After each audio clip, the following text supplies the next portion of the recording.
안녕하세요. 커피앤톡입니다. 오늘도 와주셔서 감사드리고요.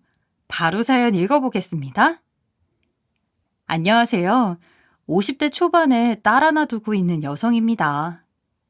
한치 앞도 모르는 게 인생이라는 말이 있더니 짧은 인생에서 저는 많은 일들을 겪었던 것 같아요. 어떤 분들은 인생에서 겪는 힘든 일들이 지나고 나면 결국 추억이 된다고 말씀하시던데 저에게는 그 말이 해당 안 되는 것 같더라고요. 남편과 저는 30살 중반에 지인의 소개로 만나게 되었고 연애를 2년 하고 나서 결혼을 하게 되었어요. 둘 다 나이가 있는 상태에서 만났으니 거의 결혼과 동시에 아이 계획을 세우게 되었죠. 그러나 오히려 마음이 급하면 아이가 들어서지 않는다는 말이 있잖아요. 양가 어른들이 결혼과 동시에 손주는 언제 보여줄 거냐며 재촉을 하시다 보니 저희 부부의 마음도 급해져서 임신을 서두르게 되었죠. 그러나 생각했던 것만큼 원하는 대로 임신이 되지는 않더군요. 그렇게 거의 6년간 저희 부부는 간절한 마음으로 아이를 가지기 위해 난임 전문병원까지 다니면서 노력을 많이 했었어요. 하지만 끝내 하늘은 저희 부부에게 아이를 점지해주지 않았죠. 결국 이리저리 마음고생을 많이 했던 저희 부부는 나중에라도 하늘이 주시면 받고 아니면 아이 가지는 것을 포기하자는 합의를 보게 되었어요. 양가 부모님께서는 저희 부부를 통해 이야기를 듣게 된 후 실망을 많이 하신 듯 보였죠. 특히 아이를 많이 기다리셨던 시어머니께서는 어떻게든 손주를 보고 싶으셨던 것인지 임신이 잘 되는 약까지 손수 지어다 주시면서 한 번만 더 시도를 해보라고 말씀하시더군요. 그러나 시아버지께서는 저희 부부가 나이도 있고 부부가 결정한 일에 부모가 왈가불가하면 안 된다고 하시면서 편을 들어주셨어요. 단호한 시아버지 말씀에 시어머니께서는 결국 알겠다고 니들이 알아서 하라고 말씀하셨지만 많이 아쉬운 듯 보였죠. 저도 시부모님께서 아이를 얼마나 기다리셨는지 잘 알고 있다 보니 너무 죄송한 마음이 들었어요. 그래도 니들이 알아서 하라고 더는 신경 쓰지 않겠다고 말씀해 주시니 한결 마음이 편해지기는 하더라고요. 그래서인지 6년 동안 아무리 애를 써도 생기지 않았던 아이가 결혼 7년 만에 자연적으로 들어서게 되었어요. 양가 부모님은 얼싸안고 기뻐하셨고 저희 부부도 아이를 가질 수 있다는 것에 너무 행복해서 눈물이 다 나오더라고요. 그렇게 저는 임신 기간 내내 불면 꺼질까, 걸어가면 넘어질까, 애지중지 소중히 여기며 40살이 되던 애 출산을 하기에는 늦은 나이에 아주 어렵게 딸을 낳을 수 있게 되었어요. 또 아이가 세상에 나오고 난 후에 저희 부부는 하나밖에 없는 자식이다 보니 더더욱 아끼면서 살았죠. 사랑도 더 많이 주려고 노력하고 없는 형편에 좋은 것 입히고 먹이면서 키웠어요. 그러나 노력이 무색하게도 아이가 9살이 되던 해에 학교에 갔다가 급격하게 얼굴이 창백해지고 호흡곤란까지 나타나서 급히 응급차를 타고 대학병원으로 이송이 되었다는 소식을 듣게 되었죠.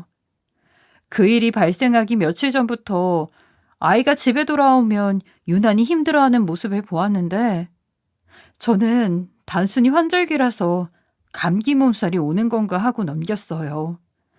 물론 몸이 회복할 때까지는 학교에는 보내지 말고 쉬게 해야겠다는 생각이 들어 며칠 동안 집에 있게 했죠. 그러나 저희 아이가 집에만 있다 보니 심심했던 것인지 학교에 가서 친구들이랑 놀고 싶다고 보채더군요.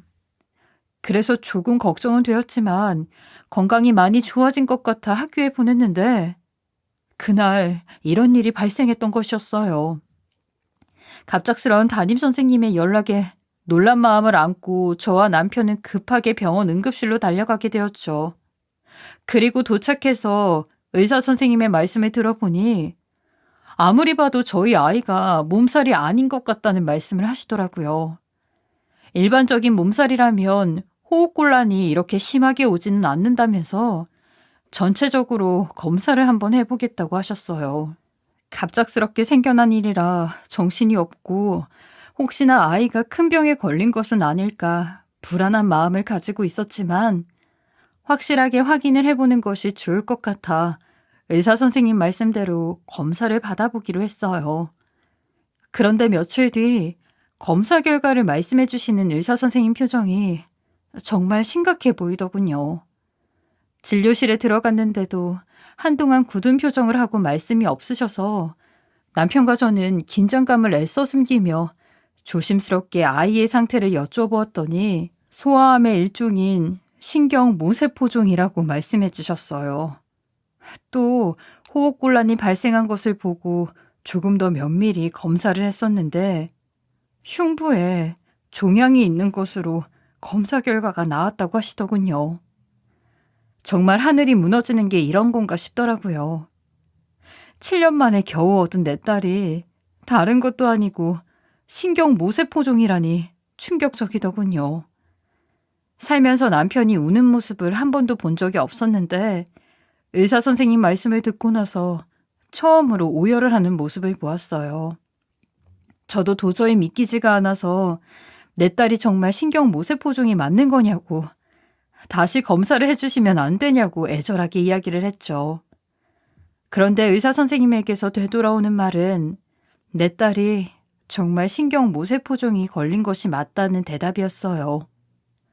의사 선생님께서는 힘들겠지만 하루라도 빨리 입원을 해서 치료를 시작해야 한다고 하시더군요. 저희 부부는 한치의 고민도 없이 힘들게 얻은 딸을 살리기 위해 소아암 입원센터에서 치료를 받게 했어요. 딸은 영문도 모른 채 울며불며 매일같이 힘든 치료를 해야 했고 남편은 아이의 치료비를 구하기 위해 사방팔방 돌아다녀야 했죠. 그러나 어려운 가정 형편에 딸까지 아프기 시작하니까 누구보다 다정했던 남편이 점점 변하기 시작하더군요. 처음에는 남편도 신경모세포종에 걸린 딸을 살려보겠다고 이리저리 뛰어다니다 보니 당연히 힘이 들고 벅차겠지 라는 생각에 사소하게 부딪히는 일들은 모른 척 넘어가기도 했어요. 그러나 시간이 지나도 아이의 건강에는 차도가 보이지 않고 각자의 자리에서 서로 힘든 일을 겪고 있으니까 어쩔 수 없이 예민해지기도 하고 싸우기도 엄청 싸울 수밖에 없더라고요. 무엇보다 딸을 살리려면 치료를 해야 하는데 돈이 없으니 너무 서럽더군요. 그래도 어떻게든 딸을 옆에 붙잡아두고자 치료비를 구하려고 이곳저곳 돈을 빌리면서 힘겹게 마련해 사용하곤 했죠. 남편은 유통 관련 업계에 직장에서 일을 하고 있었고 저는 그동안 아이를 키우면서 가정주부로 지내고 왔어요.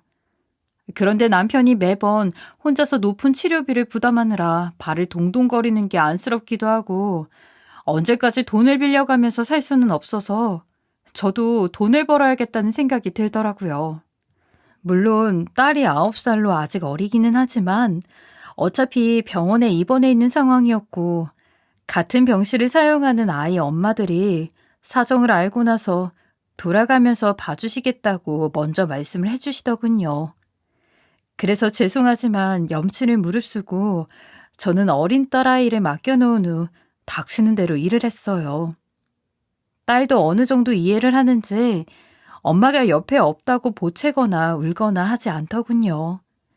하지만 제가 나이가 많다 보니 취직이 되는 것은 쉽지 않았고 아르바이트도 대부분은 나이 제한을 두고 있어 고정적인 일자리를 구하기가 어렵더라고요. 그래도 포기하지 않고 닥치는 대로 식당에서 주방 보조와 서빙 아르바이트를 단기로 하다가 결국 제가 잘하는 것은 집안일을 해주는 것밖에 없겠구나 하는 생각이 들었어요. 그래서 틈이 나는 대로 관련 일자리를 알아보았고 우연히 구인 광고로 가사 도우미를 구한다는 내용을 발견하게 되어 지원하게 되었죠. 그리고 다음날 바로 가사 도우미 업체에서 연락을 받아 면접을 보게 되었고 곧바로 배정을 받아 일을 시작할 수 있게 되었어요. 그런데 가사 도우미로 처음 배정받아 일을 하러 가게 된 곳이 하필이면 남편 회사 사장님 댁이더군요. 가사 도우미로 첫 출근을 하게 된 날에 동네도 익숙하지 않은 데다가 아이가 칭얼대서 급하게 나오느라 버스도 놓쳐버렸어요. 그래도 늦으면 안 될 것 같아 택시를 타서 주소를 말씀드렸는데 기사님이 자연스럽게 남편 회사 이름을 말씀하시면서 사장님 댁에 가시는구나 라고 말씀을 하시더군요. 설마 하는 생각에 저는 기사님께 그 집이 유통회사 사장님 댁인지 어떻게 아시는 거냐고 여쭤보게 되었어요. 그런데 기사님이 말씀하시길 사장님이 살고 계신 곳이 워낙 유명한 부자 동네인데다가 버스를 타려면 한참 걸어 나와야 해서 가끔씩 그곳에 방문하시는 분들이 택시를 부르다 보니 자연스럽게 알게 되었다고 하더라고요. 기사님의 말씀을 듣고 굉장히 당황스러웠죠. 제가 남편이 근무하고 있는 회사 사장님 댁에 가서 가사 도우미로 일을 하는 게 맞는 건지 모르겠더군요. 괜히 나중에 알려지게 되면 남편에게 안 좋은 일이 생길 것만 같고 또 저도 부담스럽기도 했고요. 하지만 이미 방문하기로 약속이 되어 있으니 이제 와서 번복을 할 수는 없었어요. 그래서 일단 저는 불편한 마음을 안고 찾아가게 되었죠. 그런데 더 기가 막혔던 것은 현관문을 열고 나오는 사장님의 와이프가 저의 고등학교 동창이었더군요. 가사도우미 일을 시작하는데 처음 배정받은 곳이 남편의 회사 사장님의 집인데다가 고등학교 동창이 사모님으로 있는 집이라니 머릿속이 새하얘지더라고요. 도착하자마자 동창이 사모님으로 있다는 것을 알고 나서 혹시나 알아보지 않을까 하는 생각에 긴장을 많이 했었는데 다행인 건지 동창은 저의 얼굴을 못 알아보는 것 같더군요. 아무래도 시간이 많이 흐른 상황이었고 학창 시절에 서로 친하게 지내지 않아서 저를 못 알아본 것 같았어요. 처음 배정받은 곳에서 동창을 마주하게 되다니 너무 당황스러웠지만 일단 저는 모른 척하고 하라는 대로 가사도우미로서의 일을 시작하게 되었죠. 그렇게 한참을 성실하게 빨래도 하고 청소와 식사도 준비하고 있으니 동창은 아주 만족스럽다는 표정을 지으면서 볼 일이 있어 잠시 나갔다 오겠다고 하더군요. 그제야 저는 긴장감을 내려놓고 잠시나마 쉴 수 있었어요. 아무래도 제가 가사도우미로 방문한 첫날이다 보니 동창이 은근히 저를 지켜보며 신경 쓰는 것 같아 긴장을 많이 했었거든요. 그래서 일이 있다고 나간 동창이 오히려 고맙더라고요. 그렇게 저는 잠깐 쉬다가 청소를 하면서 나온 쓰레기를 버리려고 밖으로 나가게 되었는데 우연히 옆집에서 가사도우미로 일하시는 분과 마주치게 되었어요. 옆집 가사도우미 분은 저에게 새로 오신 분이냐면서 친근하게 먼저 말을 걸어주셨고 함께 이런저런 이야기를 나누게 되었죠. 옆집 가사도우미 분은 10년이나 일을 하셨다고 하더라고요. 그리고 제가 오기 전 일을 하시던 가사도우미 분과 친하게 지내서 동창네 집 사정을 잘 알고 계신다고 했어요. 그러면서 저도 어차피 금방 눈치채게 될 테니 알고만 있으라면서 이야기를 해주시더군요. 남편의 사장님은 8년 동안 결혼을 3번이나 했고 나이가 아주 많은 사람이라고 하셨어요. 그리고 동창은 3번째 부인으로 사장님 비서였다고 하더군요. 결혼 전에도 동창은 비서라는 이유로 평일 주말 할 것 없이 사장님 집에 자주 찾아왔었고 예쁘장한 외모를 가지고 있어서 그런지 사장님 눈에 띄어 결혼을 할 수 있었던 것 같다고 하시더라고요. 정말 황당하고 어이가 없었어요. 사장님 와이프인 제 동창은 고등학교를 다닐 때부터 날라리에 남자들과 어울리면서 온갖 나쁜 짓들은 다 하고 애들도 많이 괴롭히는 못된 사람이었거든요. 그런데 그런 애가 돈 많은 남자를 만나 지금은 사모님 소리를 들으면서 명품에 좋은 집과 차까지 가지고 떵떵거리며 사는 게 말이 되나 싶었죠. 그래도 아이 치료비를 벌어야 하는 입장이니 동창이 꼴 보기 싫어도 저는 제 할 일만 열심히 하면 된다고 생각을 했어요. 동창이 사모님이라니 불편하기는 할 테지만 다른 것도 아니고 부잣집에서 가사도우미로 일을 하는 게 안정적으로 돈을 벌 수 있다 보니 아이 치료비 걱정을 덜 할 수 있었거든요. 저는 그렇게 예정된 근무 시간을 채우고 난 후 곧장 집으로 들어가 남편에게 가사도우미로 일하러 가게 된 곳이 회사 사장님 집이라는 것과 사모님이 제 동창이었다는 것을 이야기해 주었죠. 당연히 남편은 말이라도 걱정을 해주거나 불편할 테니 그냥 다른 집을 알아보라고 할 줄 알았어요. 그런데 남편은 앞으로 걱정이 태산이라는 제 앞에서 오히려 잘 됐다면서 이 기회에 동창에게 아는 척을 해서 사장님에게 잘 보였으면 좋겠다는 말을 하더라고요. 처음에는 장난이라도 그런 소리는 하지 말라고 괜히 알렸다가 나중에 문제라도 생기면 어쩌려고 그런 말을 하라고 시키냐면서 굳은 표정으로 남편을 바라봤죠. 그랬더니 남편은 지금 병실에 누워있는 우리 딸을 생각하라고 하더군요.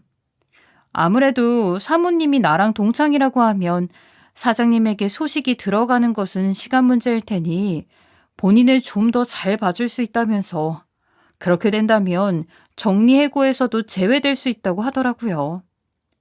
그러면서 한 달 전부터 회사에 직원들 정리해고를 진행할 예정이라는 소문이 돌고 있다면서 본인이 만약에 회사에서 나오게 되면 딸 치료비는 감당이 안 된다고 눈 한 번 딱 감고 그렇게 하자고 했어요. 하지만 저는 정말 싫더라고요.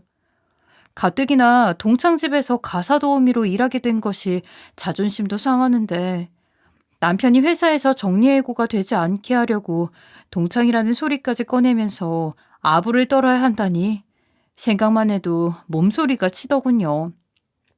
그래서 남편에게는 죽어도 동창에게 아부를 떠는 짓은 못한다고 나는 그 소리 못 들은 거니 다시 꺼내지도 말라면서 이야기를 했죠. 그렇게 집을 나와 딸이 있는 병원으로 가고 있는데 자꾸만 남편이 했던 이야기가 생각이 나더라고요.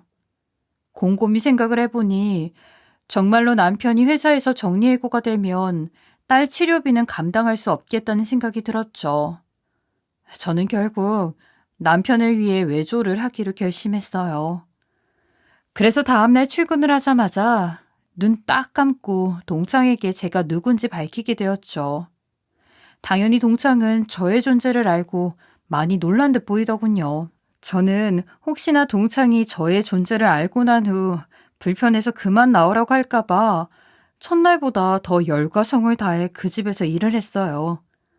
그러나 동창은 첫날과는 다르게 자꾸만 제 주위를 어슬렁거리면서 괜히 말을 걸더라고요. 마음 같아서는 그냥 무시해버리고 싶더군요. 그러나 혹시 동창 기분이 나빠져서 남편이나 저나 나중에 불이익을 당하게 될까봐 일단 물어보는 대로 대답을 다 해줬죠. 정윤아, 네 남편 우리 회사에서 일하고 있다면서? 입사한 지 13년 된 거면 월급도 꽤 될 텐데. 너 왜 가사 도우미로 일해? 집에 그렇게 돈이 없니? 아, 그게 딸이 아파서 치료비 때문에. 어머, 너한테 딸이 있었어? 대체 어디가 아픈데 가사 도우미 일까지 해? 아, 신경 모세포종이야. 얼마 전에 진단받고 병원에 입원해서 치료받고 있어. 어머, 나 그거 다큐에서 본 적이 있는데. 신경 모세포종? 그거 정말 힘들다던데. 어린애가 부모 잘못 만나 고생이네. 그런데 암이면 치료비 꽤 들어갈 텐데. 너랑 네 남편 그거 감당하려면 우리 부부한테 잘 붙어 있어야겠다. 그치? 그래야지.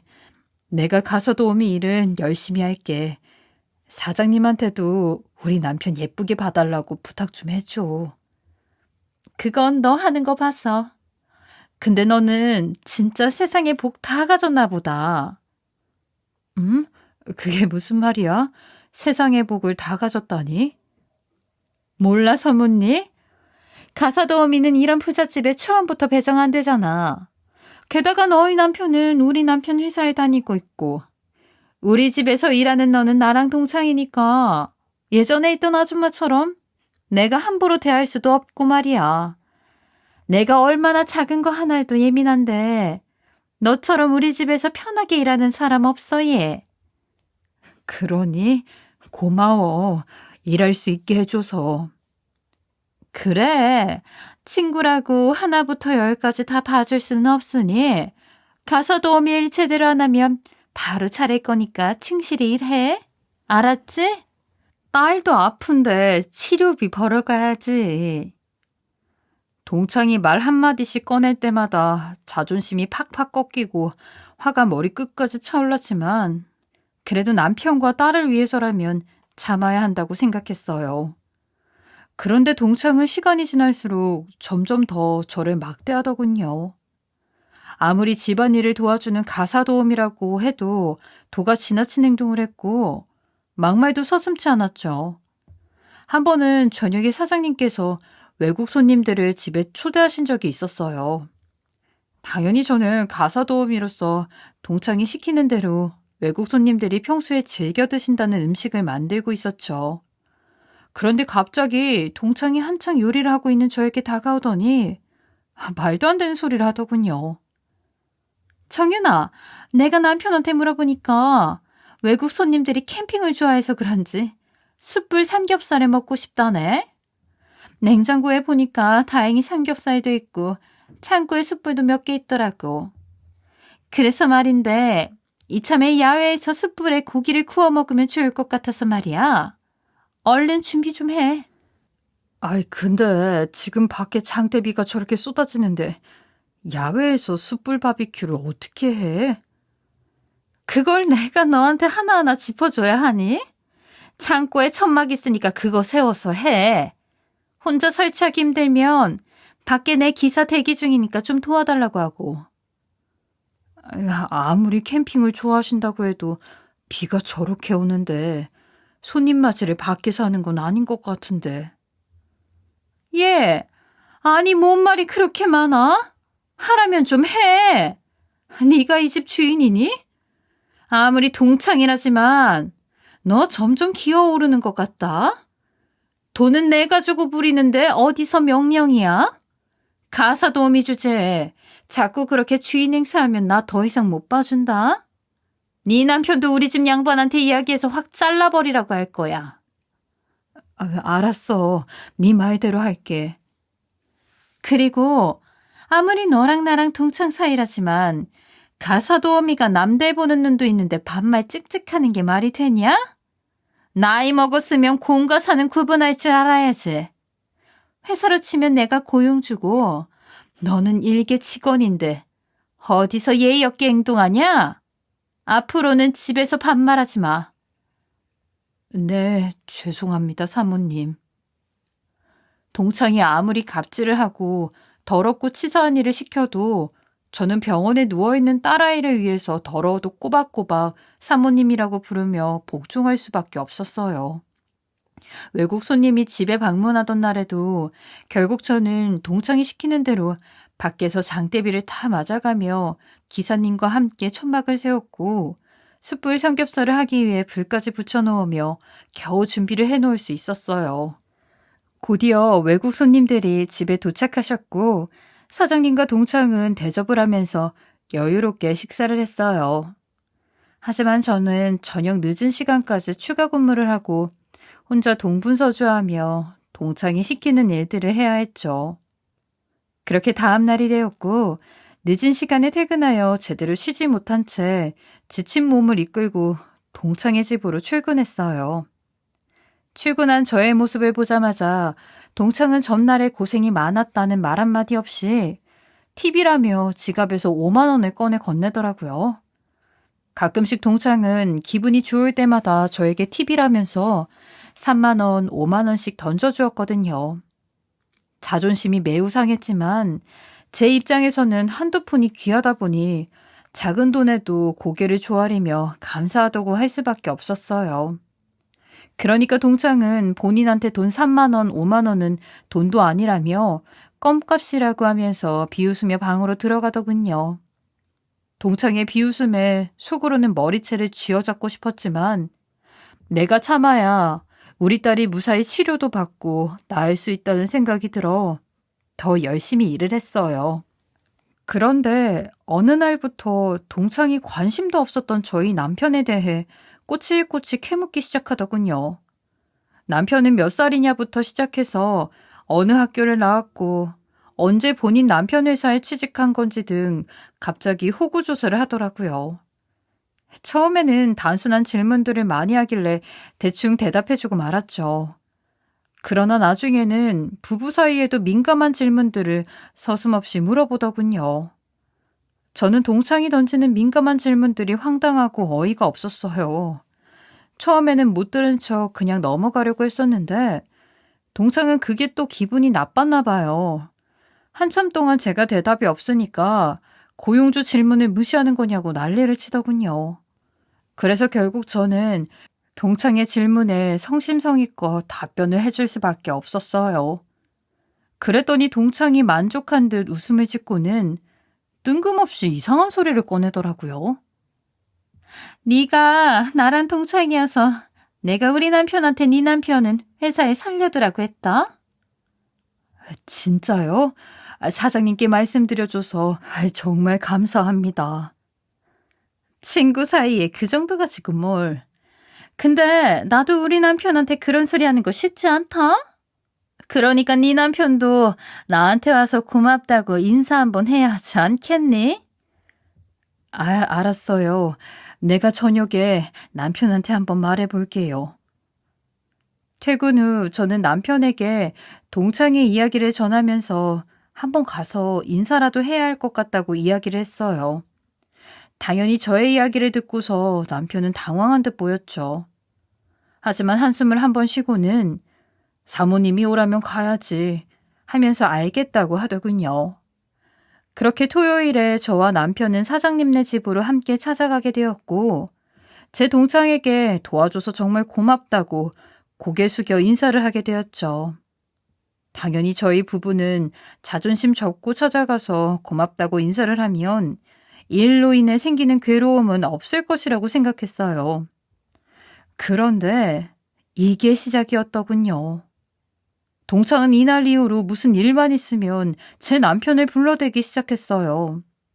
동창을 따라다니는 기사님이 계신데도 불구하고 잠시라도 외출을 해야 하면 자연스럽게 남편을 불렀고 하다 몸이 안 좋으니 약을 사오라는 심부름부터 저녁에 술에 취했으니 데리러 오라는 것도 저희 남편을 통해서 했죠. 덕분에 남편은 회사에서 일을 하다가도 동창이 부르면 이리저리 핑계를 대서 나와야 했고 퇴근 후 집에서 자다가도 동창에게 전화가 오면 달려가야 했어요. 그 모습을 보면서 시간이 지날수록 점점 도가 지나치다는 생각이 들더라고요. 특히 사장님이 동창 옆에 없는 날에만 이런 식으로 남편을 불러댄다는 것이 더 기분이 나빴죠. 그래서 제가 한 번은 남편에게 더 이상 못 참겠다고 아무리 본인이 도와줬다고 해도 이건 너무하지 않냐며 따져 묻겠다고 했었어요. 그러자 남편은 이런 식으로 약자를 괴롭히는 건 치사하기는 하지만 이런 방법을 쓰더라도 회사에서 안 잘려야 하지 않겠냐고 그냥 제가 참으라는 식으로 이야기를 하더군요. 우리 딸의 병원비와 치료비를 보태려면 억울하더라도 버티면서 둘 다 돈을 벌어야 하지 않겠냐면서요. 결국 저는 남편의 이야기에 또 한 번 넘어갈 수밖에 없었어요. 그런데 남편도 같은 일이 반복되면서 많이 지친 것 같더라고요. 동창에게 불려갔다 온 날이면 괜히 저에게 짜증내는 일이 많아졌어요. 심지어 남편이 저랑 동창을 비교하는 날이 많아졌죠. 한 번은 퇴근하고 남편 저녁밥을 차려준 후 아이가 있는 병원으로 가려고 이것저것 챙기면서 준비를 하고 있었어요.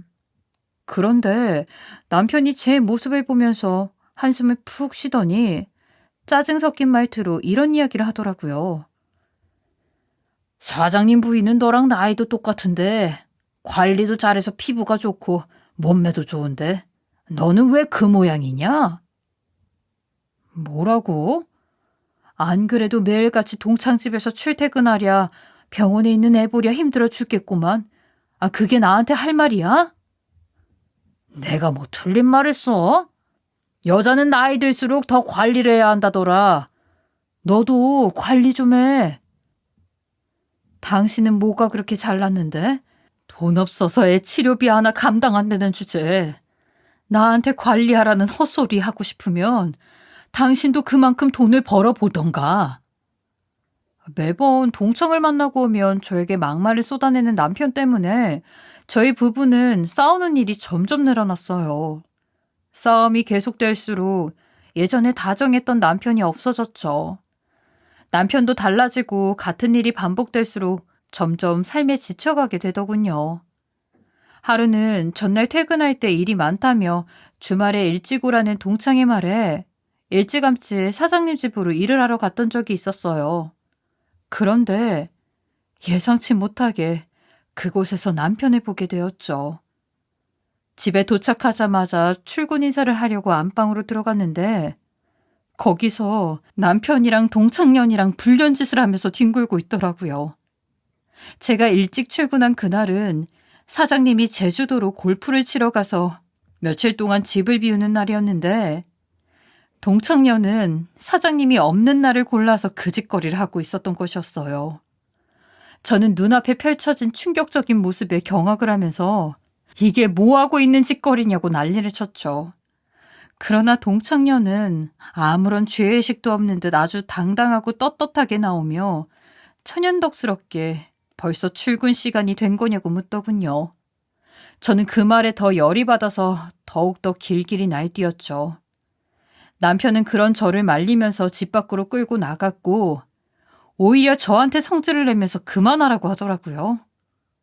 이런 남편의 행동에 감정이 격해졌고 결국 뺨까지 내리치며 주저앉아 울면서 저딴 여우 같은 년한테 넘어가냐며 미친놈이라고 소리를 질렀어요. 그러자 남편은 동네 창피하게 무슨 짓이냐며 저를 일으키려고 애를 쓰더군요. 하지만 저는 이미 눈이 돌아갔고 지금 딸애가 아파서 병실에 누워있는데 딸까지 내팽개치고 여자랑 놀아나고 싶냐면서 멱살을 잡고 미친 사람처럼 남동을 부렸어요. 그러자 남편 놈은 또다시 헛소리를 하더군요. 돈 없는 너랑은 계급이 다르잖아. 그럼 너도 저 여자처럼 돈이 많아 보던가. 건물 주던가. 돈이 많았다면 내가 이러고 있겠어? 나도 지쳤어. 사는 게 지쳤다고. 뭐라고? 당신 말 다 했어? 여자랑 놀아난 놈이 무슨 할 말 있어서 그딴 소리를 해. 펑퍼짐한 너만 보다가 잘 빠진 사장 와이프 보니까 지친 나한테 위로가 되더라. 네가 날 위로해주지 못했으니 너도 잘못이 있는 거야. 남편 놈은 자꾸만 헛소리를 하면서 적반하장으로 나오더군요. 저는 열이 받을 대로 받아서 곧장 집으로 갔고 도착하자마자 남편 놈 짐을 한 곳에 모아서 다 가져다 버렸어요. 그렇게 저녁이 되었는데 남편 놈은 뭐가 잘났는지 술을 진탕 마시고 들어와서 라면을 끓여내라고 난리를 치더라고요. 하지만 저는 남편 놈이 뭐라고 하던지 신경 쓰지 않고 네 짐 다 가져다 버렸다고 하고는 이혼하자 통보한 후 내쫓아 버렸어요. 당연히 저는 남편 놈이 온갖 욕을 하면서 난리를 칠 줄 알았는데 남편은 순순히 알겠다고 하면서 나가버리더라고요. 이날 이후로 그 사람은 집에 들어올 생각조차 하지 않았죠. 남편이 집을 나가고 난 뒤 하늘도 저를 불쌍하게 여긴 건지 다행히 딸에게 사용한 항암제가 잘 맞아서 효과를 보게 되었고 이후 하루가 다르게 건강이 좋아지기 시작했어요. 덕분에 항암 3차까지 무사히 마무리할 수 있었고 의사 선생님께서는 퇴원 후 외래로 아이 상태를 지켜보자고 하셨죠. 그렇게 저희 딸아이는 집으로 돌아올 수 있었어요. 그러나 남편이 집을 나가고 약 2달 정도 흘렀을 때 딸의 상태가 또 급격하게 안 좋아지더군요. 몇 시간 전까지만 해도 집에서 장난감을 가지고 신나게 놀던 애가 갑자기 호흡곤란을 일으키며 쓰러지게 되었고 결국 다시 병원에 입원을 할 수밖에 없었죠. 저희 딸은 다시 정밀 검사를 진행할 수밖에 없었고 의사 선생님께서는 검사 결과 이전보다 종양의 크기가 커져서 응급으로 수술을 받아야 된다고 말씀하셨어요. 몇 달 전까지만 해도 항암 결과가 좋다면서 퇴원을 시켜주셨는데 순식간에 응급수술까지 해야 된다고 하니 이러다가 진짜 딸을 잃게 되는 것은 아닐까 하는 불안감에 눈물만 흐르더군요. 그렇게 한참을 울다가 다른 것도 아니고 딸이 응급수술을 한다는데 그래도 남편에게는 알려줘야 할 것 같아서 연락을 하게 되었어요. 그러나 전화를 걸어보니 동창 상간녀가 전화를 받더라고요. 그러면서 지금 내 남편이랑 같이 있으니 방해하지 말라고 이야기를 하더군요. 저는 순간 동창 상간녀의 말에 화가 나서 아예 둘이 살림을 차린 거냐고 소리를 질렀죠. 그러자 동창 상간녀는 한참을 비웃더니 네 남편 이제 내 사람이니 전화하지 말라고 하고는 그냥 전화를 끊어버렸어요. 정말 황당하고 어이가 없어서 곧바로 다시 남편의 번호로 전화를 걸었는데 그 짧은 순간에 아예 제 번호를 차단해버렸더군요. 차단을 당했으니 이제 남편 놈과 연락이 닿을 방법도 없었고 다른 여자랑 좋다고 놀아난 사람이 무슨 자격으로 아픈의 수술을 지켜보냐는 생각이 들었어요. 그래서 저도 그냥 남편 놈에게 딸 소식을 알리지 않기로 했죠. 그러나 딸은 저의 마음도 모르고 자꾸만 아빠를 찾더라고요. 남편이 그동안 저에게만 툴툴댔었지 딸에게만큼은 한없이 다정했거든요. 그래서 딸은 지 아빠를 참 좋아했고 부녀 사이가 정말 좋았어요. 그러다 보니 남편 놈이 밉더라도 딸 소식을 전하려고 했던 건데 아예 차단까지 해버렸으니 부르고 싶어도 부를 수가 없었죠. 그러나 차마 아픈 딸에게는 남편의 부정행위를 알리고 싶지 않더라고요. 그래서 어쩔 수 없이 대충 둘러댔고 결국 딸은 아빠 없이 수술실로 들어가게 되었죠.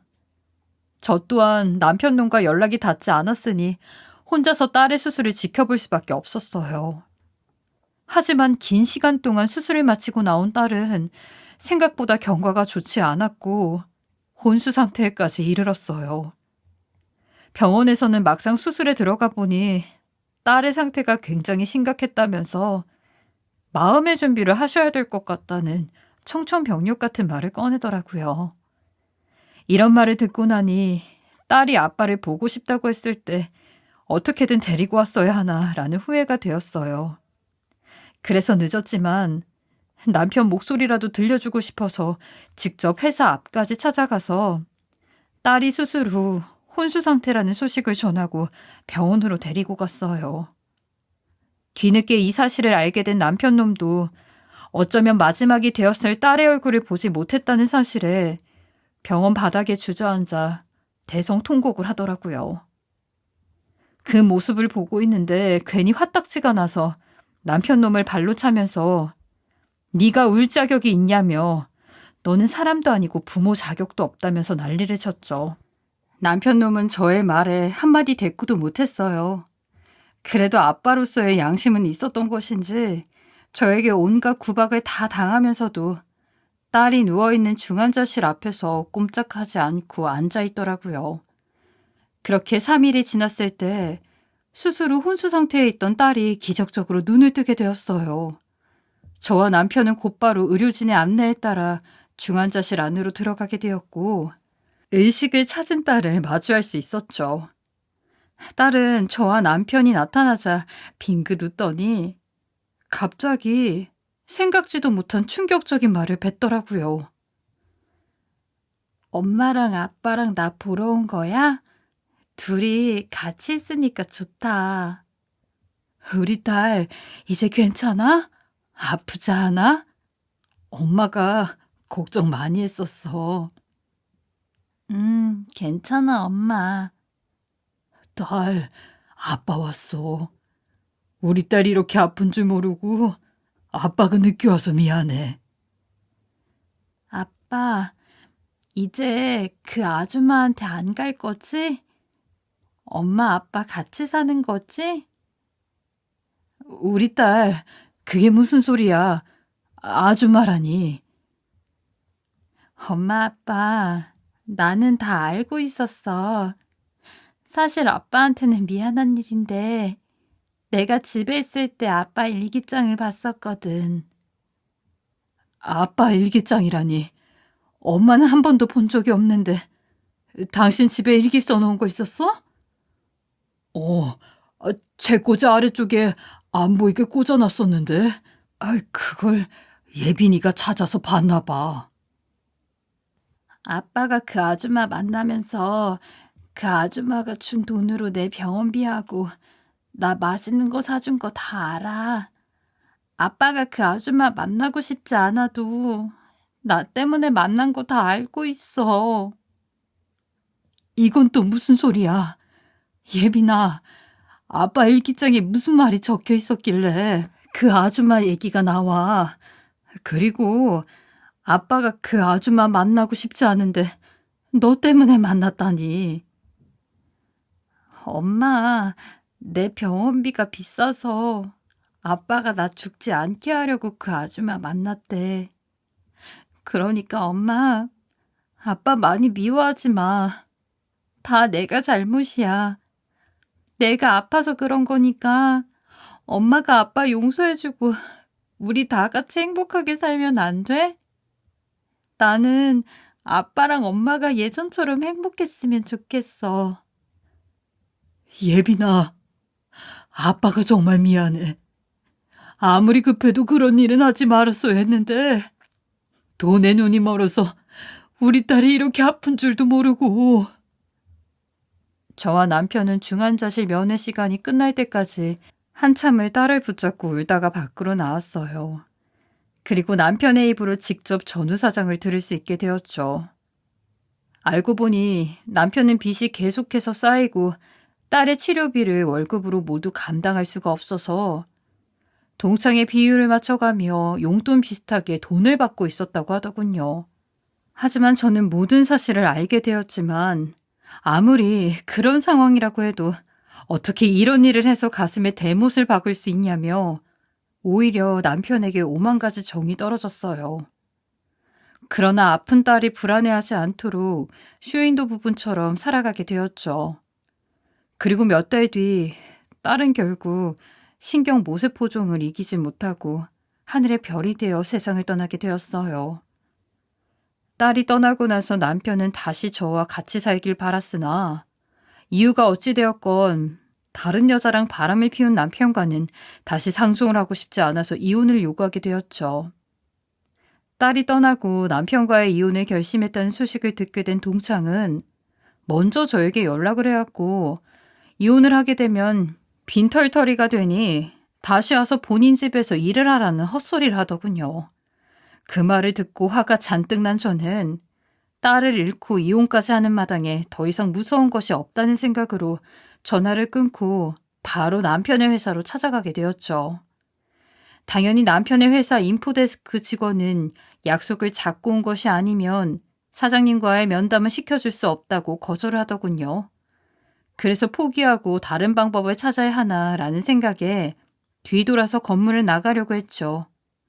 그러나 하늘도 저를 도와주는 건지 외부 미팅이 있어 1층으로 내려오는 사장님을 마주치게 되었고 다행히 사장님께서 저를 알아보시고 시간을 내어주셔서 사장실로 올라가 이야기를 할 수 있었어요.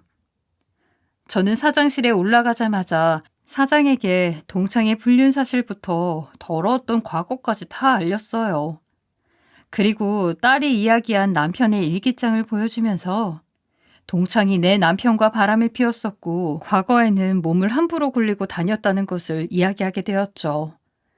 당연히 사장님은 저의 이야기를 듣고 믿기지 않는 건지 사실이냐고 여러 번 되물으셨어요. 저는 사장님이 들으신 그대로라고 대답을 해드렸죠. 그러면서 사장님께서는 돈과 정보력이 많은 분이니까 조금만 알아보시면 동창의 실체를 금방 확인할 수 있을 것이라고 말씀해 드린 후 그냥 사장실을 나와버렸어요. 그리고 저는 곧장 변호사를 찾아가 동창을 대상으로 상간녀 소송을 진행하게 되었고 결국 많은 금액의 위자료까지 받아낼 수 있었죠. 남편도 이혼하자는 저의 말에 군말 없이 도장을 찍어주더라고요. 가끔 딸아이가 말했던 아빠랑 행복하게 살자는 바람을 지켜주지 못한 것 같아서 미안한 마음이 들곤 하지만 내가 열심히 잘 살아가는 모습을 보면 딸아이가 하늘에서도 좋아하지 않을까 싶었죠. 그래서 저는 동창에게 많은 금액의 위자료를 받았음에도 다른 집을 배정받아 가사 도우미로 일하면서 더더욱 열심히 살아가고 있어요. 다행히 최근에 배정받아 일하고 있는 곳은 집주인분들이 너무 좋은 분들이에요. 가사 도우미로 있는 저를 가족처럼 아끼고 잘 대해주셔서 편하게 일을 하고 있어요. 게다가 하늘에 있는 저희 딸과 나이가 비슷한 아이가 있고 저를 이모라고 부르면서 잘 따르는 편이에요. 그래서 저희 딸과 못 해본 것들을 이 아이와 함께 하면서 딸을 잃은 슬픔을 잊고 조금씩 행복해지려고 노력을 많이 하고 있죠.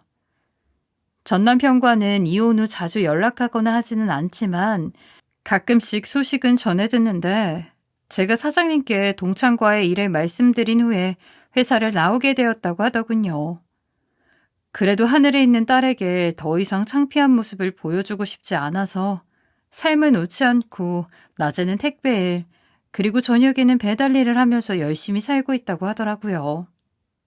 그리고 저는 동창에게서 받아온 위자료는 어디에 사용하는 것이 좋을까 한참을 고민하다가 저희 딸처럼 소아암으로 아픈 아이들의 치료비에 사용할 수 있도록 기부를 하기로 했어요.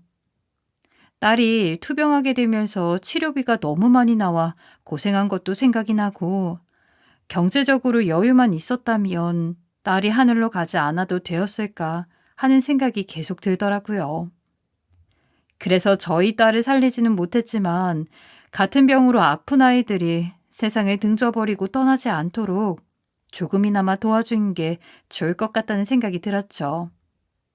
앞으로도 저는 힘이 닿을 때까지 꾸준히 기부를 할 생각이에요. 지금 저는 아직 힘든 시기를 보내고 있기는 하지만 먼저 하늘로 간 딸 덕분에 삶의 소중함을 깨닫고 더욱더 열심히 살 수 있게 된 것 같아요. 아마도 딸이 저와 전 남편에게 마지막으로 남기고 간 가장 큰 선물이 아닐까 싶네요. 여러분들도 사람의 삶은 한정되어 있다는 것을 알고 더욱더 행복해지기 위해 최선을 다해서 짧은 인생 재미있게 살아가셨으면 좋겠어요. 저의 긴 글 들어주셔서 감사합니다. 지금까지 커피앤톡이었습니다. 오늘도 끝까지 함께 해주셔서 감사하고요. 저는 다음 영상으로 또 찾아뵙겠습니다.